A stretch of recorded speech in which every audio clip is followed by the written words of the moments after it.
Then నేను ప్రభుత్వాన్ని కానీ లేదంటే దెన్ ఏ పొలిటికల్ లీడర్స్ కానీ నేను విమర్శించడం లేదు, లేదంటే ఏం చేయడం లేదు. ఇట్ ఈస్ మా వాళ్ళకి ఇచ్చిన హామీని నేను అడుగుతున్నాను. యాజ్ ఏ నాయకుడిగా నేను ఒక నాయకుడినే. అసలు మా వాళ్ళు మమ్మల్ని యూనియన్ నమ్ముకొని ఇఫ్ ఇట్ ఈస్ మా వాళ్ళు ఉన్నారు special police officer something 2156 members దగ్గర అంటే వాళ్ళ ఫ్యామిలీస్తో కలుపుకుంటే 12,000 13,000 మంది ఉంటారు.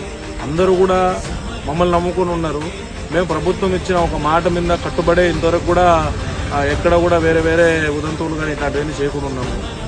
సరే చంద్ర గారు, మీరు ప్రభుత్వం నుంచి ఏం కోరుతున్నారు? ప్రభుత్వం నుంచి కోరేది ఏమంటే ముఖ్యంగా ఇది నా ఒక్కడి ఆవేదన, నా ఒక్కడి ప్రాణం, నా ఒక్క ఇది కాదు, ఆవేదన కాదు.